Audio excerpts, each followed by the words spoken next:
Congress party అగ్రనేత రాహుల్ గాంధీ ప్రధాని నరేంద్ర మోదీ అలాగే ఎన్నికల కమిషన్ పై అసత్య ఆరోపణలు చేయడాన్ని తాము తీవ్రంగా ఖండిస్తున్నామని గౌడ సంఘం జాతీయ అధ్యక్షుడు రిపబ్లికన్ పార్టీ ఆఫ్ ఇండియా జాతీయ కార్యదర్శి శివనాగేశ్వర గౌడ్ పేర్కొన్నారు.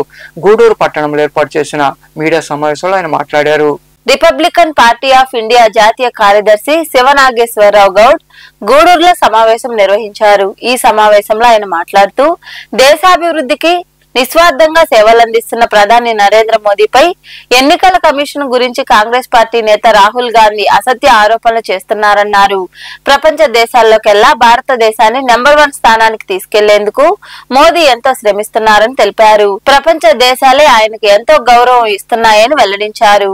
ఆంధ్ర తెలంగాణ రాష్ట్రాల విభజన సమయంలో ఆంధ్ర రాష్ట్రానికి కాంగ్రెస్ పార్టీ చేసిన మేలు ఏమీ లేదని, ఈ రోజు నరేంద్ర మోదీ రాష్ట్రాభివృద్ధికి ప్రత్యేక నిధులు కేటాయిస్తున్నారని ఆయన వివరించారు.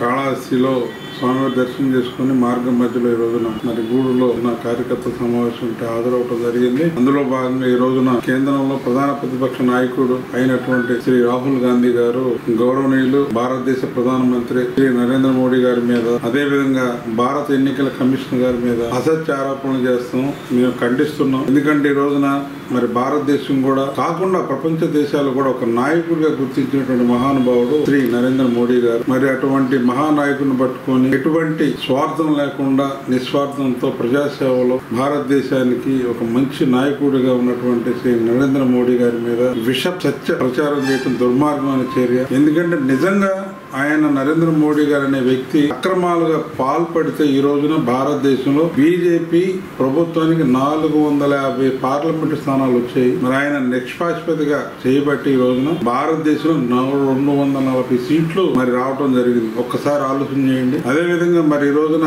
కాంగ్రెస్ పార్టీకి అసలు తుడుచుకు పెట్టుకునే తరుణంలో మరి ఈ రోజున ప్రజాస్వామ్య వ్యవస్థను బతికించాడంటే కేవలం నరేంద్ర మోడీ గారు. మీరు మిత్రపక్షాలు కలిపి 199 స్థానాలు వచ్చాయంటే కేవలం నరేంద్ర మోడీ గారు ప్రజాస్వామ్యాన్ని బతికిచ్చారు కాబట్టి మీరు ఆ స్థానంలో కూర్చున్నారు. లేకపోతే మీకు ఆ స్థానాలు కూడా దక్కే కాదని చెప్పి మరి ఇటువంటి చౌకబారు ప్రకటనలు మానుకొని మీరు ప్రజాస్వామ్య వ్యవస్థను కాపాడాలంటే మొట్టమొదటిగా ప్రజాస్వామ్యంలో ఏ విధంగా జరుగుతుంది, ప్రజాస్వామ్య వ్యవస్థ ఏ విధంగా ముందుకెళ్తుందో ఆలోచన చేయాలి. ఇప్పుడు ప్రపంచ దేశాలన్నీ కూడా నరేంద్ర మోడీ గారి నాయకత్వాన్ని బలపరుస్తూ ఆయన మద్దతు కోసం తహతలాడుతున్నాయి.